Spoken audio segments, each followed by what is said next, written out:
කොහොමද? එහෙනම් අපි චුම්බක ක්ෂේත්‍ර පාඩම අද පන්ති ආරම්භ කරමු. එතකොට ඔයාලට මතක ඇති අපි ගිය සතියේ කොතනින්ද පාඩම අවසන් කළේ කියලා.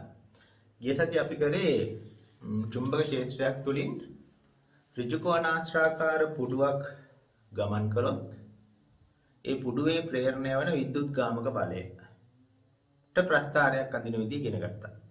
ඔයාලට මතක ඇති නේද මෙන්න මේ වගේ කතාවක් කරේ. චුම්බක ක්ෂේත්‍රයක් තියෙනවා නම් මේ ප්‍රදේශයේ පුරාවට චුම්බක ක්ෂේත්‍රයක් තියෙනවා පැදෙලා. ඒතර මේ චුම්බක ක්ෂේත්‍රය තුලින් එම ඍජුකෝණාශ්‍රාකාර පුඩුවක් මේ කරා ගමන් කරද්දී මේකේ ප්‍රේරණය වන විද්‍යුත් ගාමක බලයට ප්‍රස්ථාරයක් යනවා. E ප්‍රේරිත කියලා තිබ්බා නේද? මෙන්න මේ වගේ ප්‍රස්ථාරයක් තමයි අපිට ආවේ.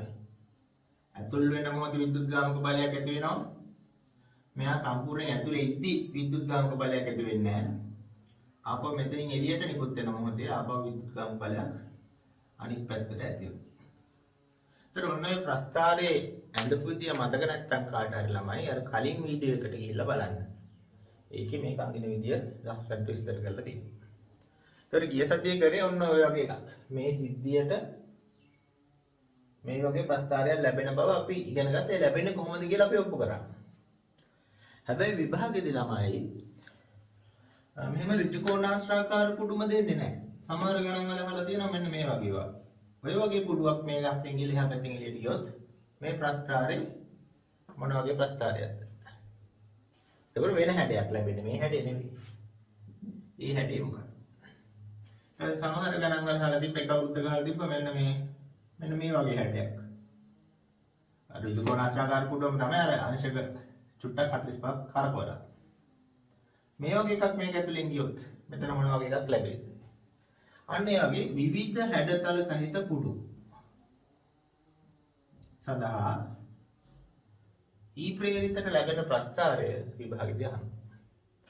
එතකොට ඒ වගේ හැඩේ වෙනස් වුණොත් මේ ප්‍රස්ථාරය ලබා ගන්න පුළුවන් ලබා ගැනීම සඳහා භාවිතා කරන්න පුළුවන් කෙටි ක්‍රමයක් තමයි ළමයි දැන් මම කියලා දෙන්න යන්නේ. තේරුණාද? කෙටි ක්‍රමයක්. නැත්නම් ගිය සතියේ කරපු ක්‍රමේ සෑහෙන දිගයි වෙලා යනවා. බහුවර්ණයකට සුදුසු නැහැ. ඉතින් බහුවර්ණයකට වඩා සුදුසු කෙටි ක්‍රමයක් දැන් මම කියලා දෙන්න යනවා. හරි. ඒක තමයි ළමයි ඔයාලගේ ටියුට් එකේ එතන 23 වෙනි පිටුවේ එතන මේ හැඩතල හතරක් තියෙන. ඒ පිටුවේ උඩ මාතෘකාව තියෙනවා කියව ගන්න. චුම්බක ක්ෂේත්‍රයට ලම්බකව චලනය වන විවිධ හැඩ සහිත විවිධ හැඩ සහිත කම්බි පුඩුවල ප්‍රේරණය වන විද්‍යුත් ගාමක බලය සඳහා ප්‍රස්ථාර ඇඳීම. කියන්නේ හැඩය වෙනස් වුණොත් මේ හැඩේ එක එක හැඩයට එක එක ප්‍රස්ථාර ලැබෙනවා. ඒකට කෙටි ක්‍රමයක් තමයි අපි දැන් ඉගෙන ගන්න යන්නේ. හරි ළමයි. ඉතින් ඉස්සෙල්ලා මේ කෙටි ක්‍රමය ඉගෙනගෙන අපි ඊට පස්සේ මේ පාඩම කරගෙන යනවා. හරි. ඉතින් මම කෙටි ක්‍රමය ඉගෙන ගන්න ඕන. ඉතින් ඒකට ළමයි ඔයාලගේ ටියුට් එකේ හිස් පිටුවක් තියෙනවා. මොකුත් ලියපු නැති පිටුවක් තියෙනවා අංක 26. තේරුණාද? ඒ 26 වෙනි පිටුවට යන්න ටියුට් එක නැති ළමයිට ප්‍රශ්නයක් නැහැ. එක්ක පහළ ලින්ක් එකකින් ටියුට් එක ඩවුන්ලෝඩ් කරගන්න පුළුවන්. නැත්නම් ඔයාලා පොතක ලියනවා නම් ඒක හැමම ඔය නවත්තපු තැනින් ලියා ගන්න. නැත්නම් ටියුට් එක තියෙන ළමයිට නැත්නම් පහලින් ටියුට් එක ඩවුන්ලෝඩ් කරගත්ත අයට ලින්ක් එකෙන් ඩවුන්ලෝඩ් කරගත්ත අයට 26 වෙනි පිටුවට යන්න. 26 වෙනි පිටුව තනිකර හිස් පිටුවක් කියවනේ. ඒක උඩින් මම මේ කියන මාතෘකාව ලියා ගන්න. ටිකක් දිග මාතෘකාවක් ලියා ගන්න.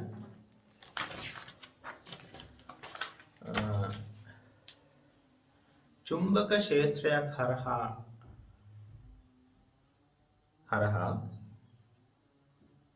ගමන් කරන චුම්බක ක්ෂේත්‍රයක් හරහා ගමන් කරන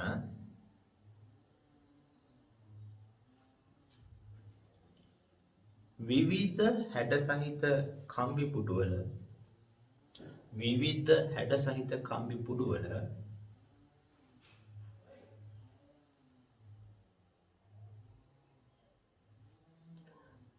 ප්‍රේරණය වන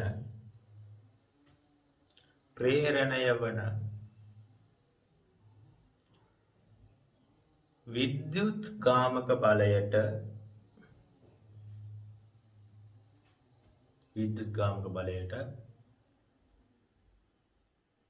ප්‍රස්ථාර ඇඳීම සඳහා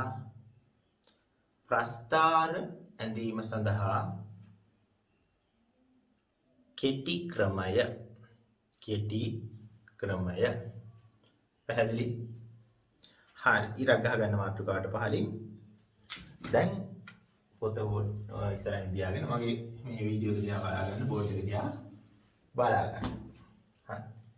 දැන් මම ගන්න ඕනේ ක්‍රමය කියලා දෙන්න යන්නේ. හොඳට අහගන්න ඕනේ. මම ගන්න මෙන්න චුම්බක ක්ෂේත්‍රය. ඔන්න ඔය වගේ ප්‍රදේශයක් පුරාවට චුම්බක ක්ෂේත්‍රය පැතිරලා පවතිනවා කියලා අපි හිතමු.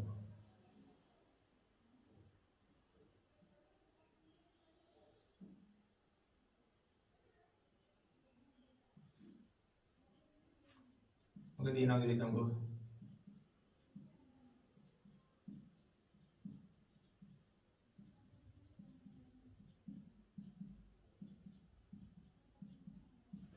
ඊට පස්සේ අපි හිතමු උදාහරණයකට ගමු අර ලේසිම එක.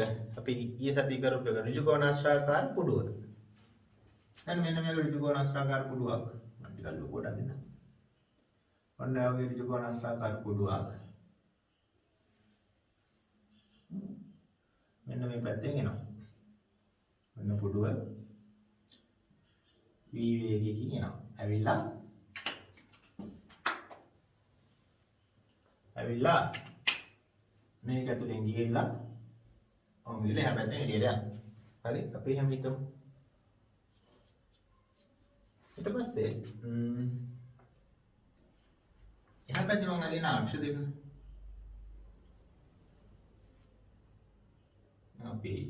දැන් අපි අඳින්නේ මොකක්ද ප්‍රස්ථාරය? කාලයත් එක්ක E ප්‍රේරිත වෙනස් වෙච්ච අංක. එතකොට දැන් ඔන්න තර්කය මම මෙතන ලියන්නම්. මෙහෙමයි අපි තර්කය කරන්නේ. හිතන්න පේනවනේ. හරි. E ප්‍රේරිත සමාන ඍණ ඩෙල්ටා ෆයි යට ඩෙල්ටා t. මේක මොකද්ද? ඔකටත් කියන්නේ ෆැරඩේ නියමය කියලා. එතකොට අපි ඔක ඉතින් වෙනස් කරමු. ඍණ පොඩ්ඩක් ඔන්න හරි ලකුණ අපි අමතක කරමු. විශාලත්වයෙන් විතරක් හිතමු. ඩෙල්ටා ෆයි කියන්නේ මොකද්ද ළමයි? ඔයාලට මතකද නැහැ? ෆයි සමානයි AB කියලා සමීකරණයක් තියෙනවා. මේ පාඩමේ පළවෙනි සමීකරණය ඔක. බෙදන්න ඩෙල්ටා t. ඊට පස්සේ ළමයි මෙතන කාලයත් එක්ක මේ චුම්බක ක්ෂේත්‍රයේ ශ්‍රාව ඝනත්වය වෙනස් වුණේ නැහැ. ඒක නියතයක්. B නියතින්ද B එළියට ගන්න. එතකොට මට ලියන්න පුළුවන් B වාරයක් ඩෙල්ටා A යට ඩෙල්ටා t. එතකොට එහෙනම් B නියත නම් ළමයි ප්‍රේරිත විද්‍යුත්ගාමක බලය සමානුපාතික වෙනවා ඩෙල්ටා A යට ඩෙල්ටා t. ඒ කියන්නේ මොකද්ද? වර්ගඵලය වෙනස් වීමේ ශීඝ්‍රතාවට ප්‍රේරිත විද්‍යුත්ගාමක බලය අනුලෝමව සමානුපාතිකයි. එතකොට මෙන්න මේක තමයි කෙටි ක්‍රමය ඇත්තට. මෙන්න මේකෙන් තමයි අපි තර්ක කරන්නේ. මොකද්ද? වර්ගඵලය වෙනස් වීමේ ශීඝ්‍රතාව ප්‍රේරිත විද්‍යුත්ගාමක බලයට අනුලෝමව සමානුපාතිකයි කියන එක. දැන් හිතන්න මෙන්න බලන්න හරි ලේසි නේද? මෙහෙම හිතන්න. අපි හිතමු දැන් මේ පුඩුව ටික මේකේ ඇතුළට එද්දී තේරෙනවද? මේ පුඩුව ටික මෙයාගේ ඇතුළට එද්දී ඒකක කාලයකදී මේකට එකතු වෙන්නේ ඔන්න ඔය වගේ තීරු නේද? ඔන්න ඔය වගේ වර්ගඵලය තමයි අපි හිතමු තප්පරයක කියලා. තප්පරයකදී එකතු වෙන්නේ මෙන්න මේ වගේ තීරු පටි. එතකොට ළමයි මේ ඒකක කාලයකදී එකතු වෙන වර්ගඵලය නියතයක් නේ. දැන් පළවෙනි තප්පරයේදී එකතු වෙච්ච වර්ගඵලයට සමාන වර්ගඵලයක් තමයි දෙවෙනි තප්පරයේදී. තුන්වෙනි තප්පරෙත් එහෙම. ඒක සමාන වර්ගඵල තමයි එකතු වෙන්නේ. ඒ කියන්නේ ඒකක කාලයකදී එකතු වෙන වර්ගඵලය නියතයි. ඒ කියන්නේ තමයි මේ ඩෙල්ටා E ඩෙල්ටා T නියතයි. එහෙනම් E ප්‍රේරිතත් නියත වෙන්න ඕන. තේරුණාද? එකතු වෙන වර්ගඵල හැම වෙලාවෙම කලින් එකට සමානයි. නියත වර්ගඵල තමයි එකතු වෙන්නේ. සමාන වර්ගඵල. එහෙනම් E ප්‍රේරිතත් නියත වෙන්න ඕන. එතකොට ප්‍රස්තාරේ පිටු මෙහෙම අඳින්න පුළුවන්. හරි. ඒක ඍණ පැත්තේ ඉන්නේ කියන එක ඔයාලට මතක් කරන්න ඕනේ. ඒක ගිය සතියේ වීඩියෝ එකේ අපි ඒක කතා කරා. ඔප්පු කරා. ඒක ඍණ පැත්තේ එනවා කියලා මතක තියාගන්න පළවෙනි එක. ඒක ආයි කියන්නේ යන්න වෙලා යනවනේ. හරි. ඊට පස්සේ ළමයි දැන් සම්පූර්ණයෙන් ඇතුළට ආවට පස්සේ මේ වර්ගඵලය නියතයි නේ. මේ සම්පූර්ණ වර්ගඵලය ඇතුළේම චුම්බක ක්ෂේත්‍රයෙන් තියෙන මේක ඇතුළට ආව. ළඟට මේ කෙලවරට යනකම්ම වර්ගඵලය වෙනස් වුණේ නැහැ. ඒ කියන්නේ ඩෙල්ටා A බිඳුවයි. එහෙනම් E ප්‍රේරිත බිඳුව වෙන්න ඕන. එහෙනම් ඇතුළේදී මේ කුඩුව මේ එතන සම්පූර්ණයෙන් ඇතුල් වෙච්ච අවස්ථාවේ සිට මෙන්න මෙතනට යන අවස්ථාව දක්වා ඩෙල්ටා A බිඳුවයි. කින්දයාගේ E ප්‍රේරිතත් බිඳුව. අන්න එතකොට මැද හරියට කොහමද? ඊට පස්සේ ළමයි මෙතනින් එළියට යද්දි චුට්ට එළියට යද්දි පුඩුව ටික ටික එළියට යද්දි මේ පුඩුවේ වර්ගඵලය පොඩ අඩු වෙනවානේ. තීරුව ඒකක කාලයකදී අයින් වෙනවා. එතකොට තමයි ඒකක කාලයකදී ඉවත් වෙච්ච වර්ගඵලය නියතයි නේද? එහෙනම් ඩෙල්ටා A නියතයි. එහෙනම් E ප්‍රේරිතත් නියතයි. ඒකක කාලයකදී මෙතනින් කැල අයින් වෙන්නේ වර්ගඵලය තීරුනේ සමාන ප්‍රමාණනේ. ඒක අයින් වෙන ඉවත් වෙන වර්ගඵල වල ප්‍රමාණය සමානයි. එහෙනම් ඩෙල්ටා A සමානයි. එහෙනම් E ප්‍රේරිත සමානයි. කියන්නේ නියතයි. ඒකේ ප්‍රස්තාරේ මේ විදිහට එනවා. මේ විදිහට එනවා. එතකොට මේ උසට මේ උස සමාන වෙනවා. ඔන්න ඕක තමයි ළමයි ප්‍රස්තාරේ. ඒතර ගිය පාර අපි දිග ක්‍රමයකිනුත් මේ ප්‍රස්තාරේ ආරම්භ වෙනවා. දැන් කෙටි ක්‍රමයෙන් මේක ආරම්භ කරනවා.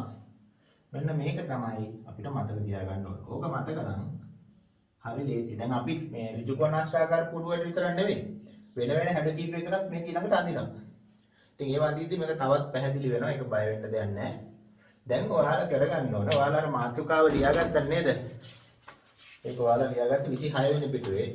මේ මාතෘකාවට පහලින් මෙන්න මේක ඉස්සෙල්ලා ලියන්න. තේරෙනවද? මේ කොටස ඉස්සෙල්ලා ලියලා ඒකට පහලින් මේ ටික ලියා ගන්න. ආයෙ වෙන මොකුත් මේ පිටුවේ ලියන්න නැහැ. ඉතින් හොඳට ඉඩ අරගෙන මේ තර්කය ලියලා ඊට පහලින් මේ උදාහරණය හඳ ගන්න. ඒක අඳිද්දි ළමයි මෙන්න මේ තීරුත් එක්ක අඳින්න. තීරු ටික මම ඉස්සෙල්ලා ඔයාලට කියලා දෙන්න ඕනේ හින්දා නැකුවනේ. මම මේ ටික ආයෙ අඳින්නම්.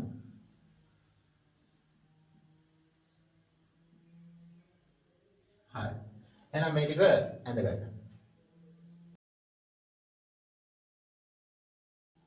හොඳයි. එතකොට ළමයි දැන් එහෙනම් ඔයාලා ඒ කෙටි ක්‍රමය ලියාගත්ත මේ ටික නේද? මේ ටික බෝඩ් එකේ යන්න ගත්තනේ. ඊට පස්සේ ආපහු වෙන්න 23 වෙනි පිටුවට 23 වෙනි පිටුව කියන්නේ මේ පිටුව. මේ රූප නේ හැඩතල හතරක් තියෙන පිටුවේ මෙන්න මේ පළවෙනි රූපය. ඒක දැන් ආයෙ කියලා දෙන්න දෙයක් නැහැ. මේක ඒ විදිහට වැඳ ගන්න පළවෙනි රූපෙට. උඩින්ම මෙන්න මේ කොටුව ඇල්ලලා මේ ටික ඇල්ලලා දකුණු පැත්තෙන් ප්‍රස්තාරේ ඇඳ ගන්න මෙන්න මේ කොටසේ මේ ටිකේ මේ ඊතර තුන අපි ඊට පස්සේ බලමු මම ඒ ටික වෙනම කියලා දෙන්නම්. හරි ළමයි. එහෙනම් මේක ඔය 23 වෙනි පිටුවේ මේ ටික සම්පූර්ණ කරගන්න.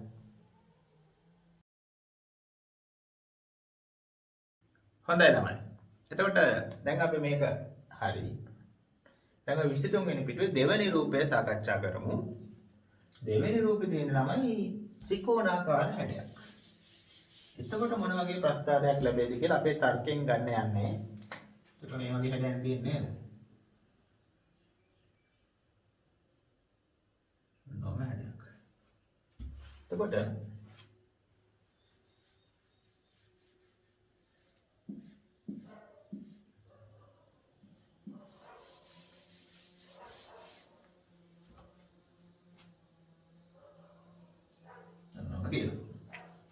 එතකොට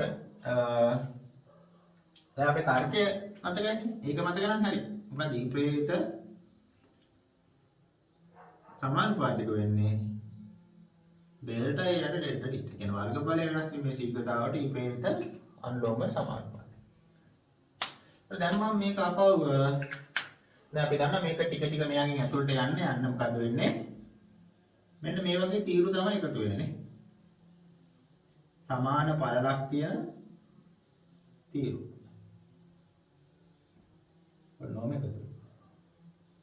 එතකොට ළමයි ඔන්න බලන්න දැන් මෙතනින් චුට්ට එකතු වෙද්දි මෙන්න මේ එකතු වෙන වර්ගඵලය මොකද වෙන්නේ? දැන් මේ පළවෙනි එකට තප්පරයේදී නැත්නම් පළවෙනි කාලයේදී එකතු වෙච්ච වර්ගඵලයට වඩා දෙවෙනි එකේ වර්ගඵලය වැඩි. ඊළඟ තීරුවේ වර්ගඵලය ඊටත් වඩා වැඩි. ඊළඟ එකේ තවත් වැඩි. එහෙනම් එකතු වෙන වර්ගඵලය එන්න මොකද වෙන්නේ? වැඩි වෙනවා. තේරෙනවද? දැන් ඩෙල්ටා A එන්න වැඩි වෙනවා. එහෙනම් මොකද වෙන්න ඕන? E ප්‍රේරිතත් එන්න වැඩි වෙන්න ඕන. එහෙනම් ළමයි E ප්‍රේරිත එන්න වැඩි වෙනවා. ඒක දැන් අපි දන්නවා දැන් පළවෙනි එක ඍණ පැත්තේ තමයි අදින්නේ. ඉතින් ඔන්න ඍණ පැත්තේ අදිනවා. හැබැයි විශාලත්වය එන්න වැඩි වෙනවා විදිහට. හරි. ඊට පස්සේ මෙන්න මෙතනට ආවට පස්සේ එතනින් පස්සේ එකතු වෙන වර්ගඵලය එන්න අඩු වෙනවා නේ. වර්ගඵලය එන්න අඩු වෙනවා. තේරෙනවද? පළවෙනි එකට වඩා ඊළඟ එකේ වර්ගඵලය අඩුයි. ඊට වඩා ඊළඟ තීරුවේ වර්ගඵලය අඩුයි. ඊළඟ තීරුවේ තවත් අඩුයි. එහෙම එන්න එකතු වෙන වර්ගඵලය ළමයි අඩු වෙනවා. එහෙනම් ඩෙල්ටා A එන්න අඩු වෙනවා නම් E ප්‍රේරිතත් එන්න අඩු වෙන්න ඕන. එහෙනම් ඔන්න E ප්‍රේරිත එන්න අඩු වෙනවා. ඕක තමයි ළමයි ප්‍රස්තාවය. දැන් ඉතින් ඇතුලේදී වෙනස් වෙන. ඊටු ටික ආයෙ හිතේ ඉන්න බා. ඇතුලේදී කොහොමද බිඳුවයි මෙතනින් එළියට යති මේකේ හැඩයම උඩයට මාරු වෙලා අඳිනවා. ඒතර ඔන්න ඔය වගේ ප්‍රස්තාවයක් තමයි අපිට ලැබෙන්නේ. පැහැදිලිද? එතකොට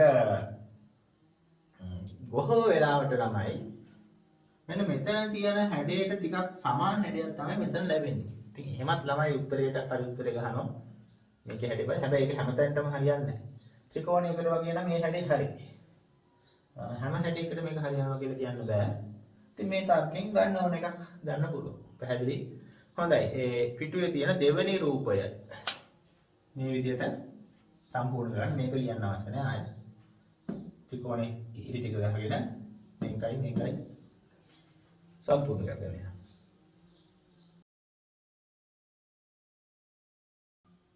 හොඳයි. දැන් එන අපි තුන්වෙනි උදාහරණයට යමු. තුන්වෙනි එකේ අපිට දීලා තියෙන නමයි වෘත්තාකාර පුඩුවක්. වෘත්තාකාර පුඩුවක් නේ. ඔන්න ඔය වගේ පුඩුවක්. මේ වගේ පුඩුවක් මේක ඇතුළට ගියොත් එළියට ගියොත් මොකද වෙන්නේ? ඒකට දැන් හැඩතලය වෙනස්. මේ ත්‍රිකෝණයට ඇඳපු එකේ මම මේකම කරනවා.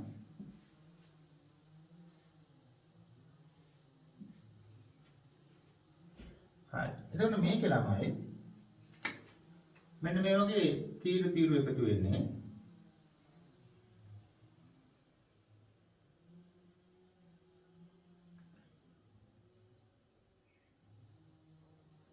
නෝමනේ. හරි. දැන් බලන්න මේ තීරු වල පළල සමාන දැන් මම අදිද්දි පොඩ්ඩක් එහෙම වුණා.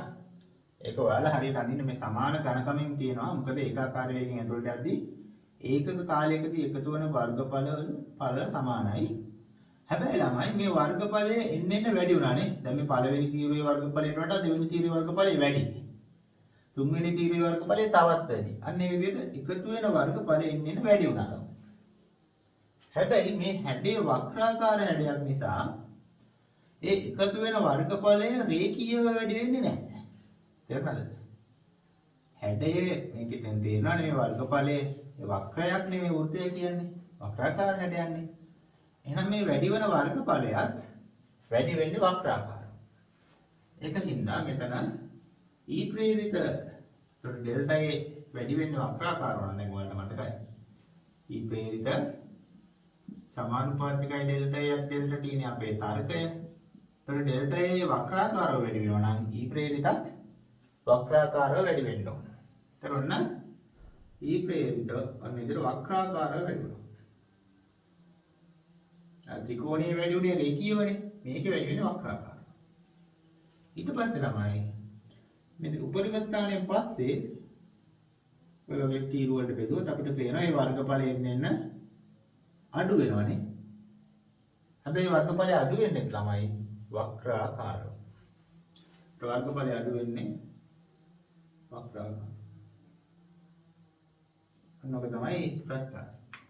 කියන්නේ ගෝලයේ වෘත්තයක් නම් කුඩුව අර්ධ වෘත්තයක් තමයි ප්‍රස්ථාර කියලා කියන්නේ. හරිනේ අතුලට ආව මොකුත් නැහැ. ඉවතට යද්දි මේකෙම අනිත් පැත්ත ගහලා දින්න. මේකම අනිත් පැත්ත. ඔන්න වගේ ප්‍රස්ථාරයක්. එතකොට ඕක තමයි ළමයි ප්‍රස්ථාරය. හොඳයි එහෙනම් තුන්වෙනි උදාහරණයත් ඔය විදිහට සම්පූර්ණ කරගන්න ඔයාලගේ නෝට් එකේ.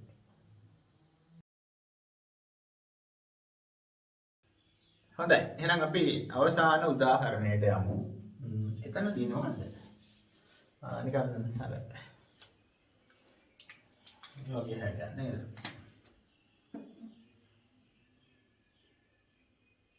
ඔන්න යෝගී හැටක් දීලා තියෙනවා. මේක දැන් ඕන ඔයගොල්ලෝ පොඩ්ඩක් තනියෙන් ට්‍රයි එකක් දීලා බලන්න.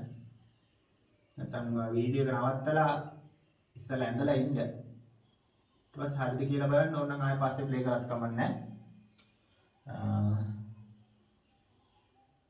මම මේක මෙහෙම කියලා දෙන්නකෝ ඒ උනාට.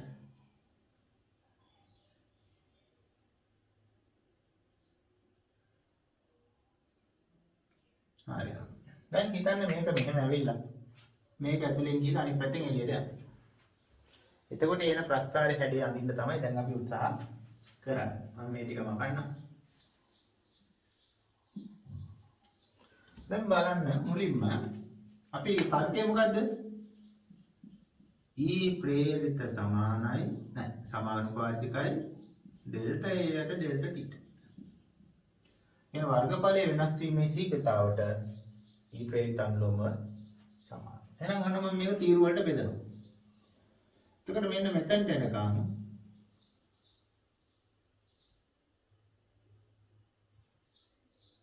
මේ සමා වර්ගඵල සමානයි නේ එකතු වෙන. එහෙනම් ඩෙල්ටා නියතයි. ඒ කියන්නේ E ප්‍රේරිත නියතයි. ඔන්න නියතයි. හරි. E ප්‍රේරිත නියතයි. ඊට පස්සේ බලන්න මෙන්න මෙතනදී එකපාරම වර්ගඵලය වැඩි වුණා නේ. එකතු වෙන තීරයේ වර්ගඵලය වැඩි වුණා. ඊට පස්සේ ඩෙල්ටා එතනින් පස්සේ A යගේ නේ වර්ගඵලයේ ප්‍රමාණය A යගේ.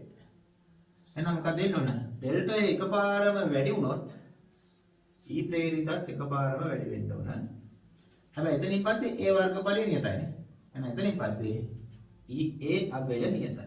E ප්‍රේරිතගේ අගය නියතයි. ඊට පස්සේ මෙතනදී මොකද එකපාරම වර්ගඵලය අඩු වුණා. හැබැයි අඩු වෙලා එතනින් පස්සේ A වර්ගඵලය නියතයි. එහෙනම් එතනින් පස්සේ E ප්‍රේරිතත් එකපාරම අඩු වෙනවා. එතනින් පස්සේ E ප්‍රේරිත නියතයි. ඔන්න ඔය වගේ ප්‍රස්තාරයක් බලන්න. තේරුණානේ? හරි ලේසි. මේකම තමයි මෙතනටත් වෙන්නේ උඩට මාරු කරලා තියෙන්නේ. ඒක ගැන හිතේ ඉන්න බෑ. උඩට මාරු කරලා ඇඳලා දාන්න. ඔන්න ඔක තමයි අපිට ලැබෙන ප්‍රස්ථාරය ඇඳගන්න.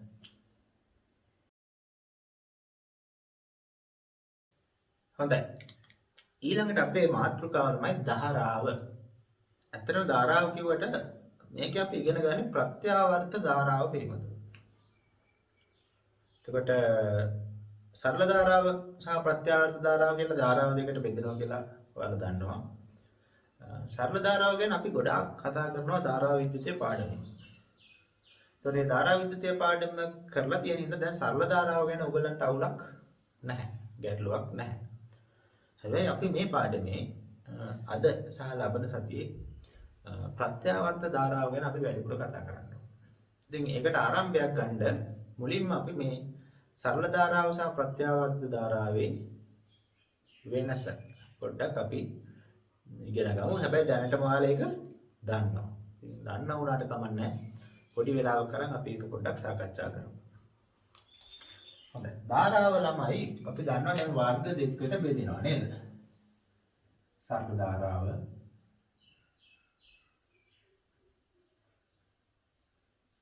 අපි ඒකට ඩිරෙක්ට් කරන්ට් නැත්නම් DC කියලා කියනවා. අනිත් එක තමයි ප්‍රත්‍යාවර්ත ධාරාව. ප්‍රත්‍යාවර්ත ධාරා අපි alternative current කියනවා. කියන AC AC current. එතකොට දැන් සරල ධාරාව ගැන අපි ඉස්සෙල්ලා බලමු, මේක පස්සේ බලමුකෝ. සරල ධාරාවේ ළමයි අපි ඔය සාමාන්‍ය ගන්න කෝෂයකින් සපයන්නේ සරල ධාරාවක්.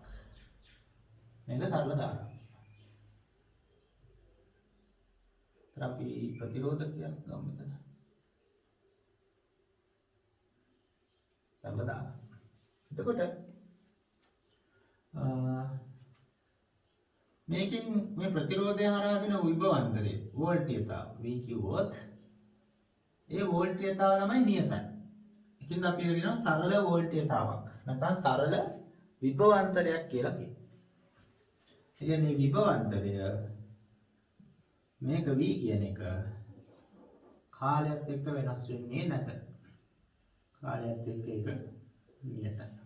ඔන්න සරල විභවාන්තරයක ප්‍රස්ථාරය. තමයි විභවාන්තරයේ කාලයත් එක්ක නියතයි නම් මෙහා හරහා ගන්න ධාරාවත් කාලයත් එක්ක වෙනස් වෙන්නේ නැහැ.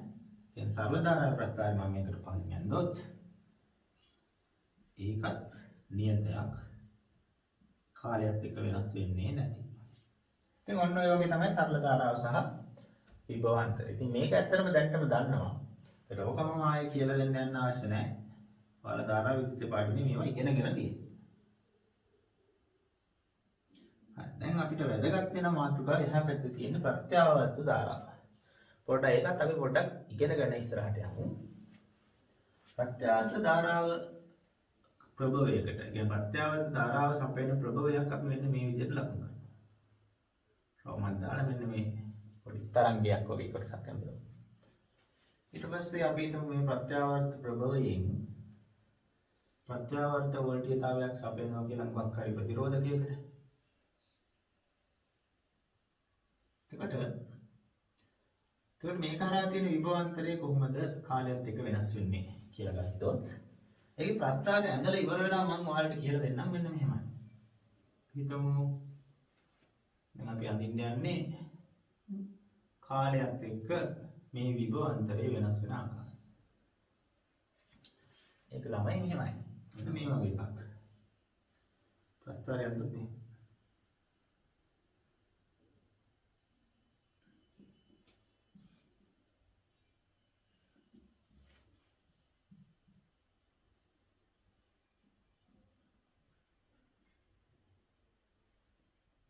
ඔන්නෝගේ ප්‍රස්තාවයක්. එතන මේ හැඩේ නම් ඔයගොල්ලෝ දැන්නව දන්නවනේ. ප්‍රත්‍යාවර්ත කියවම ඔයාලට මේ හැඩේ මතක් වෙනවා. මේකේ තේරුම මොකද්ද? මම දන්න වෙන කියලා දෙපැත්තක් තියෙනවනේ ඔකනේ. ඒ කියන්නේ ළමයි එක වෙලාවක මෙන්න මේ අවස්ථාවක මේ ධන කියන්නේ මෙන්න මේ පැත්ත ධන වෙලා මේ පැත්ත ඍණ වෙනවා. ඒතකොට ධාරාව මෙන්න මේ පැත්තට ගන්නවා. අන්න ඔය පැත්තට ගන්නවා. ඒ වගේ මේ විභවාන්තරයේ විශාලත්වයත් මොහොතින් මොහොත වෙනස් වෙනවා. එන්න වැඩි වෙලා එන්න අඩු වෙලා බිඳු වෙනවා. ඊට මේ ඍණ අවස්ථාවට එද්දී වෙන්නේ මම ඒක රතු පාටින් අඳින්නම්. මේ පැත්ත ධන වෙලා මේ පැත්ත ඍණ වෙනවා. එතකොට ඒකේ ධාරා මෙන්න මේ ධනින් ඉවතට ගිහිල්ලා මෙන්න මේ පාරේ ගන්නවා. අනිත් පැත්තට ධාරාව ගන්නවා. ඒතරින් විභවාන්තර ඍණ කියන්නේ ඒක ධාරාව යන පැත්තට මාරු වෙනවා. ඒ වගේ ඒකේ විශාලත්වයත් මේ මොහොතින් මොහොත එන්න වැඩි වෙලා ආපහු එන්න අඩු වෙනවා. ඊට පස්සේ ආය දාන වෙනවා. එතකොට ආය මේ පැත්තට ධාරාව ගන්නවා. ආයත අපි කියලා ඍණ වෙනවා. එතකොට අනිත් පැත්තට ධාරාව ගන්නවා. ඒ කියන්නේ මේකේ ධාරාවේ ගන්න දිශාව මොහොතින් මොහොත මාරු වෙනවා. නමුත් දෙපැත්තට තමයි ධාරාව ගන්න. කියන්නේ මේකේ ප්‍රතිරෝධය අර ආරෝපණ දෙපැත්තටම ගන්න. මෙහෙම දෙපැත්තට මාරු වෙවි තමයි තියෙන්නේ. ඉතින් ඕක තමයි ළමයි ප්‍රත්‍යාවර්ත වෝල්ටීයතාව හා ධාරාව කියන්නේ. ඒකේ ප්‍රත්‍යාවර්ත ධාරාවේ ප්‍රස්තාවිත මම යනදොත් මේකට පාළි ඔය හැදීම තමයි තින්නේ නේද? කාලය ගත්තොත් ධාරා ප්‍රස්තාවය යනදොත් ඒකට ලැබෙන්නේ ඒ ප්‍රස්තාරෙත් ඔන්න ඔය වගේම ප්‍රස්තාරය. ඒකේ මේ ප්‍රස්ථාරයෙන් අදහස වලට තේරෙන්න ඕන. මේ ධන ඍණ මාරු වෙන එකෙන් මොකද වෙන්නේ? මේ ධන කියන්නේ ධාරාව එක පැත්තකට ගන්නවා. එයාගේ විශාලත්වයත් මොහොතින් මොහොත වෙනස් වෙනවා ධාරාව. ඍණ වෙන කියන්නේ ධාරාව අනිත් පැත්තට ගන්න ගන්නවා. එතකොට ඒකෙත් විශාලත්වය මොහොතින් මොහොත වෙනස් වෙනවා. එතකොට ධාරාවේ දිශාව මොහොතින් මොහොත වෙනස් වෙවි. ගලන ධාරාවක් විශාලත්වය සහ දිශාව මොහොතින් මොහොත වෙනස් වෙන ධාරාවකට තමයි අපි ප්‍රත්‍යාවර්ත ධාරාව කියලා කියන්නේ. තේරුණා? එතකොට මේක තමයි අපි දැන් ඉස්සරහට කතා කරන්නේ. මේක දැන් කතා කරලා ඉවරයි. ඉතින් මේක අලුත් දෙයක් නෙවෙයි. මේ ප්‍රත්‍යාවර්ත ධාරාව වල චුට්ටක් අලුත් වෙනවා. හොඳයි. දැන් එහෙනම් ඔයාලගේ 24 වෙනි පිටුවේ තියෙන මේ රූප ටික සම්පූර්ණ කරගන්න.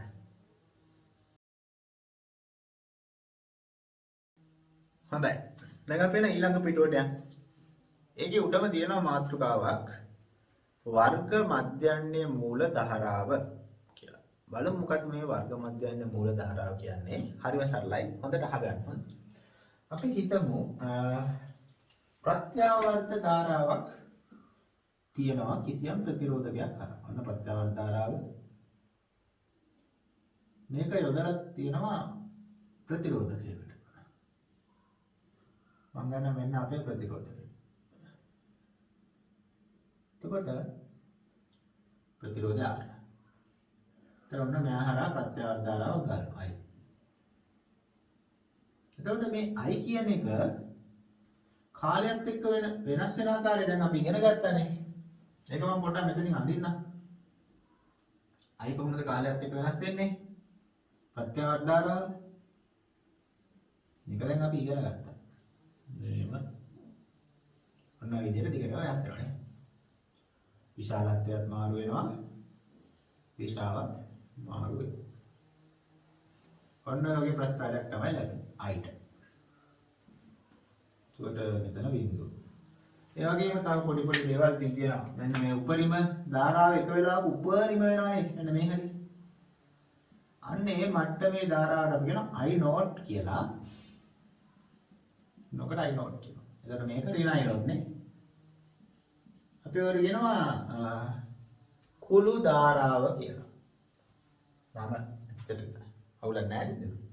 I not කියලා කියනවා මොකටද? කුළු ධාරාව. නැත්නම් උපරිම ධාරාව කිව්වත් කමක් නැහැ. එතකොට ළමයි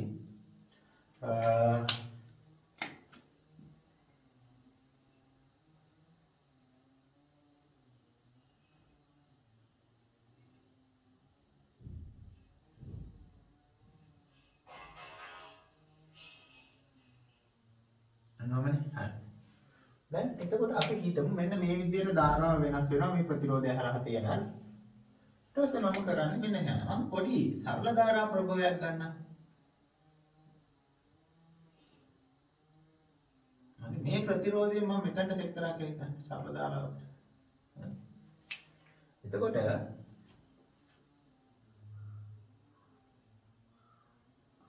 ඒකත් දැන් එතකොට හොඳට අහගන්න. දැන් මේක තමයි වැදගත්ම දේ. දැන් මෙහා තුලින් මේ ප්‍රත්‍යාවර්ත ධාරාව ගලද්දී මෙහා කිසියම් ශ්‍රමතා හානියක් පිට කරනවා. කිසියම් ශ්‍රමතාවයක් නේ. කිසියම් තාපයේ උත්සර්ජනය වීමක් සිද්ධ වෙනවා කිසියම් ශ්‍රමතාවයකින්. එතකොට මෙයාගේ මේ සිද්ධ වන ශ්‍රමතාව හානියම සිද්ධ කරන්න නම් මෙයාගෙත් මේ ශ්‍රමතා හානියම මේකෙත් සිද්ධ වෙන්න නම් මේක තුලින් ගලන්න ඕන ධාරාවක් තියෙනවා නේද ළමයි? අන්න ඒ ධාරාවට අපි කියනවා මෙයාගේ මේ ප්‍රත්‍යාවර්ත ධාරාවේ වර්ග මධ්‍යන්නේ මූල ධාරාව. මොකද අපි I RMS තමයි කියලා තමයි අපි හඳුන්වන්නේ. IRMS කියනවා වර්ග මධ්‍යන්නේ මූල. root mean square. IRMS කියන්නේ RMS කියන එකේ තේරුම. වර්ග මධ්‍යන්නේ මූල ධාරාව කියලා කියනවා. ආය පාරක් කියලා දෙන්න. කියන්නේ මේ කිසියම් ප්‍රතිරෝධකයක් හරහා ඒ ප්‍රත්‍යාවර්ත ධාරාව නිසා සිදුවන ශ්‍රමතා හානියම සිද්ධ කරන්න නම් ඒ ප්‍රතිරෝධකයට සපයන්න ඕන සරල ධාරාවට අපි කියනවා මෙයාගේ වර්ග මධ්‍යන්නේ මූල ධාරාව කියලා. තේරුණාද? ඒ කියන්නේ මේ අපි හිතමු මේ ප්‍රතිරෝධ මේ ප්‍රත්‍යාවර්ත ධාරාව නිසා මෙයා වොට් 100ක ක්ෂමතාවයකින් වැඩ කරනවා කියන්නේ. එහෙනම් මේකත් වොට් 100ක ක්ෂමතාවයකින් වැඩ කරන්න නම් මෙයාට දෙන්න ඕන සරල ධාරාවක් තියෙනවා නේද? අන්න ඒක තමයි IRMS කියන්නේ. මෙයාගේ ක්ෂමතාවයෙන්ම වැඩ කරන්න නම් සැපේ යුතු සරල ධාරාවට කියනවා. මෙයාගේ ප්‍රත්‍යවර්ත ධාරාවේ වර්ග මධ්‍යන්නේ මූල ධාරාව. එතකොට ළමයි IRMS හොයන්න සමීකරණයක් තියෙනවා. ඒ සමීකරණය අපේ ඔප්පු කිරීම අපේ විෂය නිර්දේශයේ නෑ. කටපාඩම් කරගන්න ගණන් අහනවා. එතන මේ IRMS දෙන්නේ ළමයි I not මූල දෙකෙන් බෙදුවොත්. ඒ කියන්නේ පුළු ධාරාවේ උපරිම ධාරාව මූල දෙකෙන් බෙදුවම IRMS අපිට ලැබෙනවා. ඒක තමයි අපේ සමීකරණය අපි කටපාඩම් කරගන්න ඕන එක. මෙතන IRMS කියන එක අපිට කියන්න පුළුවන් වර්ග මධ්‍යන්නේ මූල ධාරාව. මධ්‍යන්නේ මූල ධාරාව කියලා. හරි. එතකොට මේ ප්‍රස්ථාරයේ අර IRMS ලකුණු කරන්න කිව්වොත් පොඩ්ඩක් මේ හරි මැද නෙවෙයි. හරි මැද පොඩ්ඩක් උඩින් තියෙන මෙන්න මේ හරි වගේ. අපිට ඕන IRMS එක ලකුණු කරලා පෙන්නන්න පුළුවන්.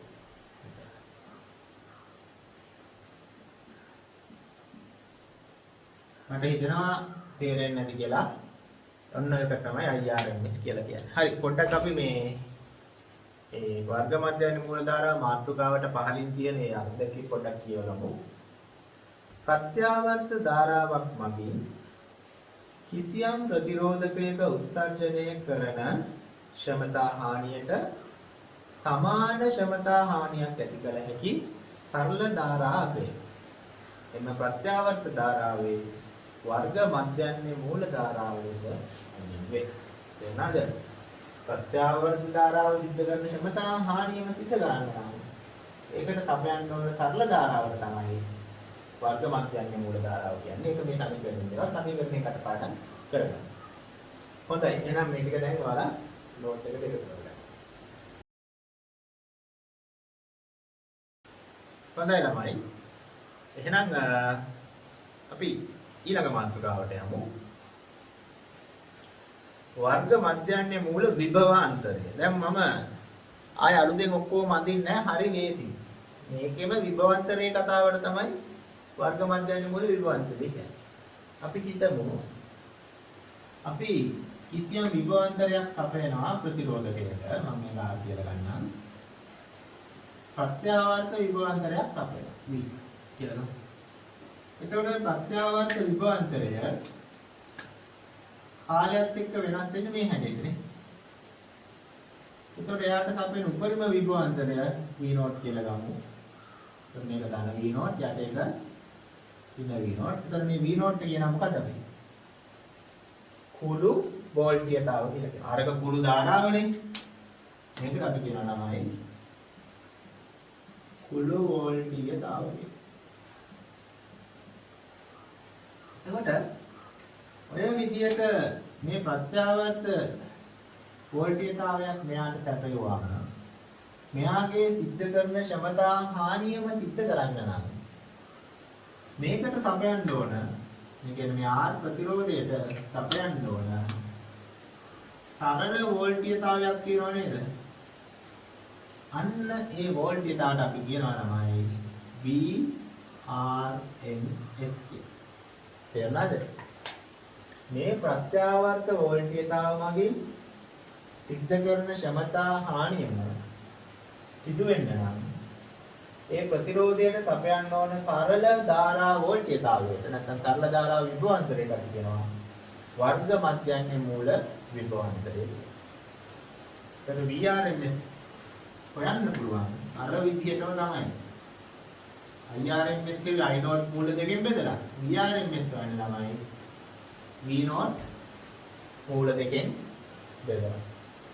එතකොට VRMS කියන එකට අපි කියනවා වර්ග මධ්‍යන්නේ මූල විභව අන්තරය. නැත්නම් වෝල්ටීයතාව කිව්වත් තමයි. එතකොට VRMS කියන්නේ මෙන්න මේක. ඒ V නෝට් වඩා පොඩ්ඩක් පහළින් තමයි ඒක තියෙන්නේ.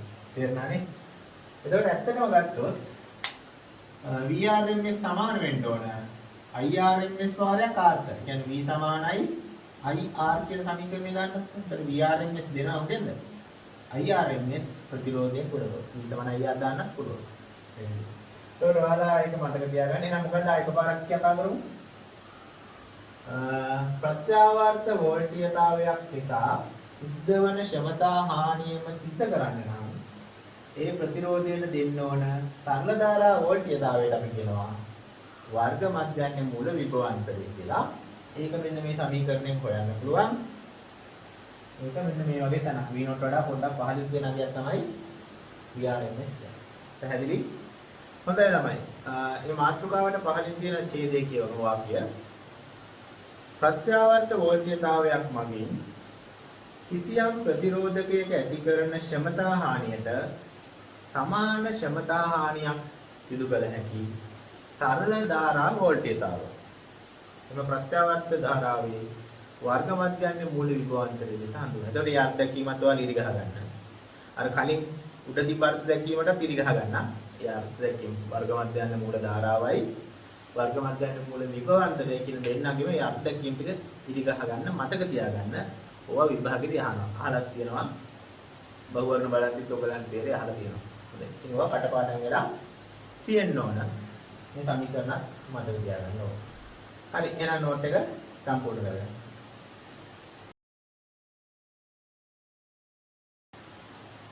හොඳයි ළමයි. අපි එහෙනම් අද චුම්බක ක්ෂේත්‍ර පාඩමේ 4 වෙනි කොටස විද්‍යුත් චුම්බක ප්‍රේරණය කියන කොටස අද අපි සිද්ධාන්ත අවසන් කළා. එතකොට ඔයාලට ගෙදර වැඩ විදියට දෙන්නේ ළමයි මේ චුම්බක ක්ෂේත්‍ර පාඩමේ තියෙන ඉතුරු වෙලා තියෙන සියලුම බහුවර්ණ ටික කරන්න ඕන. සියලුම බහුවර්ණ කිව්වට කරන්න බැරි ගණන් දෙකක් තියෙනවා. ඒ ගණන් දෙක එපා. හොඳයි මම මේ කියන ගණන් දෙක ඇරෙන්න ඉතුරු ගණන් ටික සියල්ලම කරන්න. හොඳයි. එතකොට දන්නවනේ නේ ටියුට් එකේ බහුවර්ණවල විද්‍යුත් චුම්බක ප්‍රේරණය කියන කොටසේ 8.4 17 වෙනි ගාන හදන්න එපා. තේරුණාද? ඒක හදන්න බෑ. ඊට අමතරව තව ගානක් තියෙනවා 40 වෙනි ගාන. ඒකත් හදන්න බෑ. ඒක අපි ලබන සතියේ කරාට පස්සේ හදන්න පුළුවන් ඒ ගණන් දෙක. ඒකට 17 වෙනි ගානයි 40 වෙනි ගානයි ඇරෙන්න ඉතිරි ගණන් ටික සම්පූර්ණ කරන්න. දැන් ටියුට් එක නැති අයට අවුලක් නැහැ. පහළ ඩිස්ක්‍රිප්ෂන් එකෙන් මේ ටියුට් එක ඩවුන්ලෝඩ් කරගන්න පුළුවන්. මේකේ ගණන් ටික තියෙනවා. ඔක්කොම හදන්න. කියමු දෙක ඇරලා අර අපිට ලබන සතියේ පුළුවන් මේ පාඩමේ අවසාන කොටස පරිණාමක කියන කොටසට යන්න. ඒක බොහෝ දුරට ලබන සතියේ මේ පාඩම අපිට අවසන් කරන්න පුළුවන්. එහෙනම් හොඳට වැටික් කරගෙන යන්න මේ සතියේ.